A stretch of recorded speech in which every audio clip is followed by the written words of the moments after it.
সারা দেশে বৃষ্টির আভাস, বাড়তে পারে গরম। গ্রহণযোগ্য নিরপেক্ষ নির্বাচনের প্রস্তুতি নিচ্ছে পুলিশ।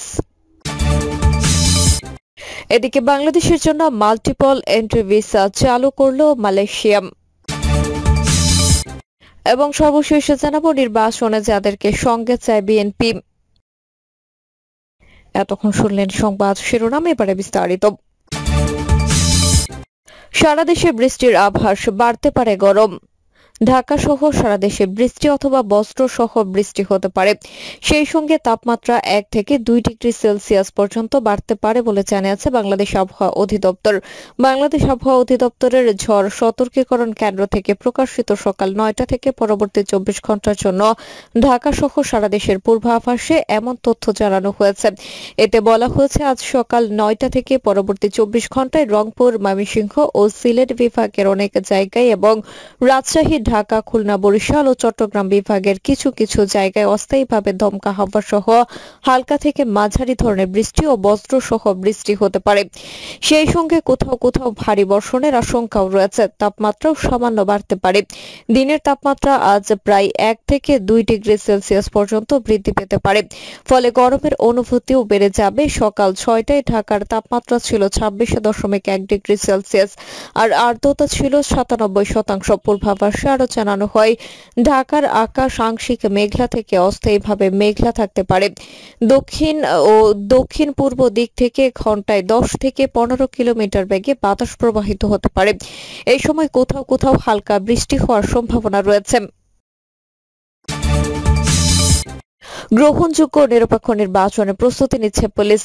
ঢাকা মহানগর পুলিশের কমিশনার শেখ মোহাম্মদ সাজ্জাদ আলী বলেছেন, আসন্ন জাতীয় সংসদ নির্বাচনে পুলিশ পেশাদারিত্ব ও নিরপেক্ষতা বজায় রেখে কাজ করবে এবং এর মাধ্যমে দেশ বিদেশে একটি উদাহরণ স্থাপন করবে। ডিএমপি কমিশনের জন্য আগামী ফেব্রুয়ারিতে জাতীয় নির্বাচন অনুষ্ঠিত হবে।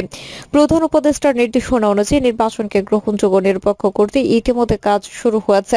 পুলিশ পেশাদার ও নিরপেক্ষ ভূমিকা পালন করে নির্বাচনের একটি মডেল তৈরি করবে। কমিশনার আরো বলেন, গত বছরগুলোতে বিশেষ করে মেট্রোপলিটন পুলিশের অনেক দুর্বলতা দেখা গিয়েছিল, যা এখন অনেকাংশে কাটিয়ে উঠে পেশাদারিত্ব ফিরে এসেছে। তিনি পুলিশ সদস্যদের পেশাদারিত্ব আরো উন্নত করার মাধ্যমে দেশ ও জাতির সেবা অব্যাহত রাখার জন্য উদ্বুদ্ধ করেন। অনুষ্ঠানে প্রধান অতিথি হিসেবে উপস্থিত ছিলেন স্বরাষ্ট্র মন্ত্রণালয়ের সিনিয়র সচিব নাসিমুল গনি। তিনি বলেন, পুলিশের প্রতিটি সদস্যকে জনগণের সঙ্গে সুবিচার ও সদয় ব্যবহার করতে হবে। অহংকার, লোভ, হিংসা, পরচর্চা ও অন্ধ আনুগত্য পরিহার করতে হবে এবং আরো উদ্ভাবনী কার্যক্রম হাতে নিতে হবে। ডিএমপির অতিরিক্ত পুলিশ কমিশনার ফারুক আহমেদও পুলিশের দায়িত্ব ও কর্তব্য নিয়ে বক্তব্য রাখেন। বাংলাদেশের জন্য মাল্টিপল এন্ট্রি ভিসা চালু করল মালয়েশিয়া। বাংলাদেশি প্রবাসী শ্রমিকদের জন্য মাল্টিপল এন্ট্রি ভিসার সুবিধা চালু করেছে মালয়েশিয়া সরকার। শুক্রবার দেশটির স্বরাষ্ট্র মন্ত্রণালয়ের এক বিবৃতিতে এই তথ্য জানানো হয়েছে। মালয়েশিয়ার স্বরাষ্ট্র মন্ত্রণালয় জানায়, এখন থেকে মালয়েশিয়ায় বৈধ টেম্পোরারি ওয়ার্ক ভিজিট পাস এবং সিঙ্গেল এন্ট্রি ভিসাধারী বাংলাদেশি শ্রমিকদের আলাদাভাবে এমইভির জন্য আবেদন করতে হবে না।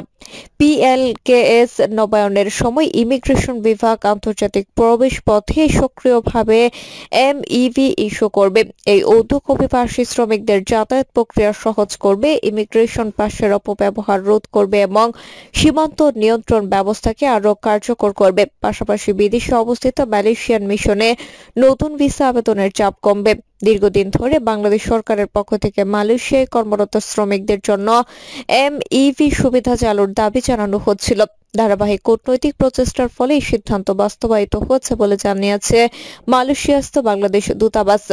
বর্তমানে মালয়েশিয়া 15 দেশ থেকে শ্রমিক নেয়, তবে এতদিন শুধু বাংলাদেশি কর্মীদের সিঙ্গেল এন্ট্রি ভিসা দেওয়া হতো, যা তাদের জন্য নানা ভোগান্তির কারণ ছিল। এমইভি চালুর ফলে এখন বাংলাদেশি শ্রমিকরা একাধিকবার যাতায়াতের সুযোগ পাবেন এবং ভ্রমণ সুবিধা উল্লেখযোগ্যভাবে বাড়বে বলে আশা করা হচ্ছে। নির্বাচনে যাদেরকে সঙ্গে চায় বিএনপি। ত্রয়োদশ জাতীয় সংসদ নির্বাচন সামনে রেখে মিত্রসহ ধর্মভিত্তিক ইসলামী দল ও সংগঠনের সঙ্গে যোগাযোগ বাড়ানোর উদ্যোগ নিয়েছে বিএনপি। এর মধ্য দিয়ে জোট কিংবা নির্বাচনী সমঝোতার বিষয়টি আরও স্পষ্ট হতে পারে। পর্যায়ক্রমে আরও ইসলামী দল ও সংগঠনের সঙ্গে বিএনপি বৈঠক করার কথা রয়েছে, সংশ্লিষ্ট সূত্রে জানা গেছে এসব তথ্য।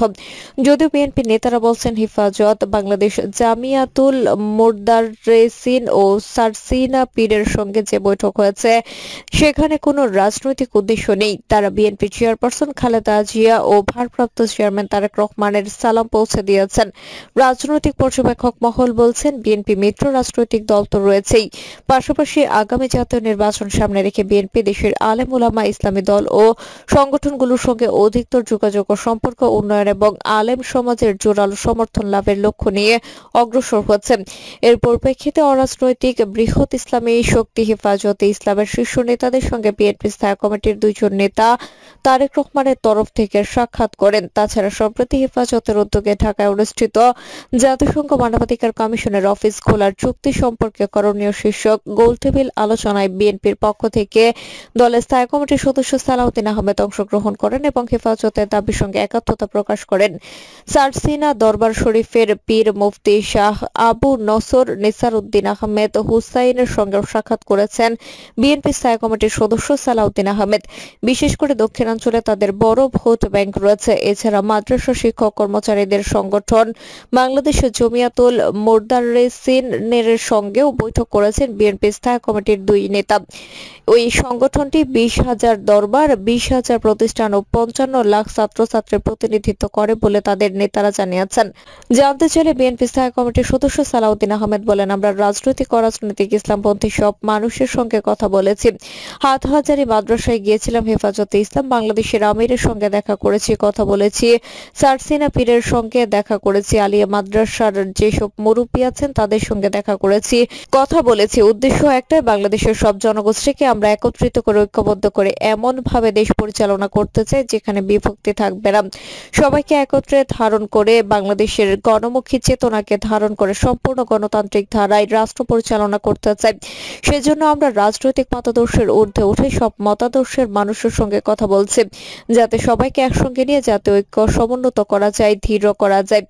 বিভক্তি নয়, আমরা চাই ঐক্য। রমজানের আগে ফেব্রুয়ারি প্রথমার্ধে ত্রয়োদশ জাতীয় সংসদ নির্বাচনের ঘোষণা করেছেন অন্তর্বর্তীকালীন সরকারের প্রধান উপদেষ্টা ডক্টর মোহাম্মদ ইউনূস। বিএনপি নেতাদের মতে যুগপৎ আন্দোলনের মিত্র রাজনৈতিক দলগুলোকে সঙ্গে নিয়ে নির্বাচনী পথ পাড়ি দিতে চায় বিএনপি। জনগণের ভোটে বিজয়ী হলে এইসব দলকে সঙ্গে নিয়েই জাতীয় সরকার গঠন করতে চায় দলটি। দলের শীর্ষ নেতৃত্বের এই চাওয়া অনুযায়ী আগামী জাতীয় সংসদ নির্বাচনে মিত্রদের মধ্যে আলাপ আলোচনার ভিত্তিতে আসন বণ্টন করবে বিএনপি। এরই ধারাবাহিকতায় শুক্রবার 12 দলীয় জোট জাতীয়তাবাদী সমমনা জোট এলডিপি ও লেবার পার্টির সঙ্গে মত বিনিময় করেন বিএনপির ভারপ্রাপ্ত চেয়ারম্যান তারেক রহমান। আজ 5 দলীয় জোট গণতন্ত্র মঞ্চের সঙ্গে বৈঠকের কথা রয়েছে। মিত্রদের সঙ্গে বৈঠকের পর জাতীয় নাগরিক পার্টি, এনসিপি সহ বেশ কয়েকটি ইসলামপন্থী ও বামপন্থী রাজনৈতিক দলকেও তাদের নির্বাচনী প্রক্রিয়ায় অন্তর্ভুক্ত করার কথা ভাবছে বিএনপি। তবে এই প্রক্রিয়ায় বাংলাদেশ জামাতে ইসলামীকে রাখার বিষয়ে পর্যন্ত কোনো ভাবনা নেই দলটির। তবে আদর্শিকভাবে জামাত বিরোধী ধর্মভিত্তিক দল ও সংগঠনকে পাশে রাখতে চায় বিএনপি। এরই অংশ হিসেবে ধর্মভিত্তিক বিভিন্ন দল ও সংগঠনের সঙ্গে যোগাযোগ বাড়িয়েছেন দলটির দায়িত্বপ্রাপ্ত নেতারা। বুধবার প্রধান উপদেষ্টার কার্যালয় থেকে কমিশনকে চিঠি পাঠিয়ে নির্বাচন আয়োজনের নির্দেশনা দেওয়া হয়। এর মধ্য দিয়ে নির্বাচন অনুষ্ঠান নিয়ে রাজনৈতিক অঙ্গনে যে সংশয় ছিল তা অনেকটা কেটে গেছে। প্রধান উপদেষ্টার নির্বাচনের ঘোষণা নিয়ে রাজনৈতিক দলগুলোর দিক থেকে কোনো আপত্তি আসেনি, বরং অনেক দলই প্রধান উপদেষ্টার নির্বাচনী ঘোষণাকে স্বাগত জানিয়েছেন।